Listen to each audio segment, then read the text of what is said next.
കാബയുടെ പരിസരം, അതിപ്പോൾ നമുക്ക് മക്കാം ഇബ്രാഹിം കാണാം, സംസം കിണർ ഇപ്പൊ കാണാൻ കഴിയുമെങ്കിൽ മുമ്പ് കണ്ടിരുന്നു. താഴത്താണല്ലേ? താഴെ അത് എങ്ങനെ കിടക്കും? മക്കാം ഇബ്രാഹിമിന്റെ തൊട്ട് ഇടതുവശത്തായിട്ട് അവിടെ ഒരു റൗണ്ട് ഉണ്ട്, അതിന് നേരെ താഴെയാണ്.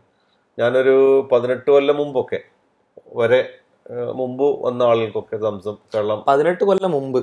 18 കൊല്ലമായിട്ട് പറ്റൂല. ഇല്ല, ഇപ്പൊ ഒരു 18 കൊല്ലത്തിന് ശേഷം വല്ലാതെ കാണാൻ കഴിഞ്ഞിട്ടില്ല.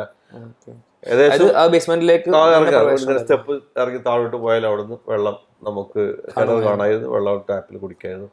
പക്ഷെ പ്രധാന ഒരു കാര്യം വെച്ചാൽ അവിടെയും ഒരു വിശ്വാസ വൈകല്യമുണ്ട്.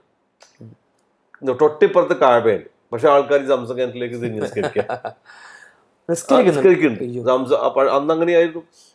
ഇത് സത്യത്തിൽ മക്കയിലുള്ള വലിയൊരു വിഷമം പിടിച്ചൊരു കാര്യമാണ്. എവിടെയും നിസ്കാരം, ഇത് എവിടെയാണോ നിസ്കരിക്കുന്നത്, ആർക്കാണോ, എന്തിനാണോ, എത്രയാണോ, ആരാണ് പറഞ്ഞൊന്നുമില്ല. അപ്പൊ എവിടെയും നിസ്കരിക്കുക എന്നുള്ളതാണ്. എന്തിന്?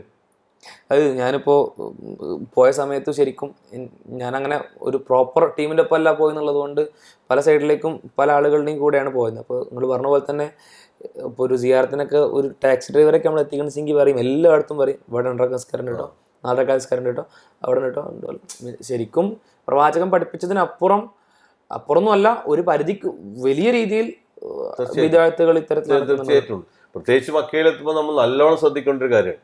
ഇനി നമുക്ക് ചരിത്രത്തിലൂടെ പോവുകയാണെങ്കിൽ ഈ സംസം കിണർ കഴിഞ്ഞു, അത് ഇപ്പം നമുക്ക് കാണാൻ കഴിയില്ലെങ്കിലും ആളുകൾ അവിടെ ഒരു പ്രത്യേകം. പിന്നെ നമുക്ക് മക്കായും ഇബ്രാഹിം അതവിടെ പിടിച്ച് മേത്ത് നോക്കി, അതിൽ ഇബ്രാഹിം ഇസ്ലാമിന്റെ കാൽപാദമുണ്ട്, അത് മേത്ത് ധരിക്കുന്നു.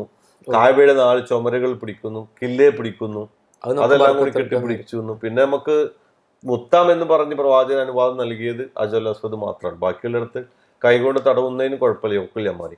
പക്ഷെ ഇവിടെയൊക്കെയുള്ള ഒരു പ്രശ്നം എന്താ വെച്ചാൽ ഇവിടെയൊക്കെ നമുക്ക് റുക്കുല്യമാനി കൈകൊണ്ട് തടവലും ഹജർ അസ്വദ് മുത്തലും, മുത്തിയിട്ടില്ലെങ്കിൽ കൈകൊണ്ട് അഭിവാദം ചെയ്താൽ ഇത് മാത്രമാണ് കഅബയിൽ നിന്ന് പുണ്യം എടുക്കേണ്ടതായിട്ടുള്ള കാര്യം. പിന്നെ ആ മുൽത്തസിം അവിടെ കൈ 2 പേർ പാദം വെച്ച് കൈയിന്റെ ഇത് വെച്ച് പ്രാർത്ഥിച്ചാൽ പ്രത്യേകിച്ച് ഉത്തരം കിട്ടുന്ന സ്ഥലം കൂടിയാണ്.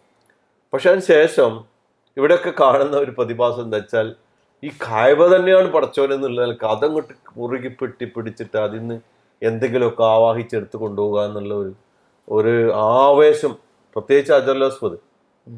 അത് നമുക്ക് കാണേണ്ട ഒരു വിരോധാഭാസം എന്താ വെച്ചാൽ സലാം വീട്ടാൻ ഒഴിവില്ല. ഒരു വശത്തേക്ക് സലാം വീട്ടി രണ്ടാമത്തെ വശത്തേക്ക് സലാം വീട്ടുന്നതിന് മുമ്പ് ചാടി ആളുകൾ മുത്താൻ വേണ്ടി പോലും മസ്ജിദ് ഹറമിൽ നിസ്കരിക്കുമ്പോൾ മസ്ജിദ് ഹറമിലെ നിസ്കാരത്തിലുണ്ട്. അപ്പൊ നിസ്കാരത്തിൽ ശ്രേഷ്ഠതയോ പ്രത്യേകതയോ ഒന്നും ആൾക്കാർ അപ്പൊ ഇങ്ങനെ നിസ്കാരത്തിന്റെ പവിത്രത ഒന്നും അവിടെ വിഷയമല്ല, ഇവിടെ ഓടിയത് മുത്ത എന്നുള്ളതാണ് ഏറ്റവും പ്രധാനം. അപ്പൊ ഒരു എവിടെയാണോ വൈകല്യമുള്ളത് അവിടെ ആളുകൾ കൂടുതലുണ്ട്. അതിന്റെ അസില് ആവാഹിക്കാൻ എടുക്കാനും ആൾക്കാർക്ക് തയ്യാറില്ല. ഈ ഹജറുൽ അസ്വദ് മുത്തുന്ന സമയത്ത് ഒരുപാട് ആളുകളെ വയസ്സായ ആളുകളൊക്കെ ഇടിച്ചു തെറിപ്പിച്ചിട്ടൊക്കെ പോകുന്നത് അതൊക്കെ ശരിക്ക് തെറ്റാണ്. പല ആളുകളും അതിൽ പെടാറുണ്ട്. അത് പല ആൾക്കാരും അതിന്റെ പല ശ്വാസം മുട്ടിയിട്ട് ആൾക്കാർ പ്രയാസം ഉണ്ടാകുന്നുണ്ട്. പിന്നെ അത് സത്യത്തിൽ അതിനത്ര ഉള്ളൂ എന്ന് വിശ്വസിച്ചാൽ മതി. മുത്താൻ കഴിഞ്ഞാൽ അവർക്ക് ഇത് ഇവിടെ നമസ്കരിക്കുന്നതിന് ആവേശം ഉണ്ടാവില്ല.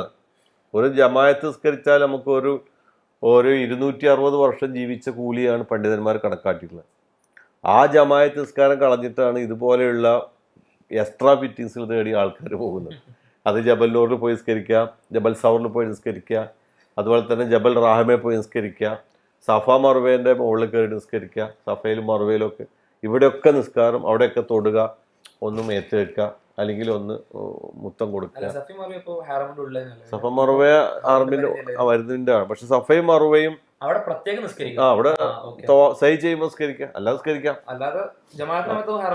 ജമാഅത്താണ് നിസ്കരിക്കാം.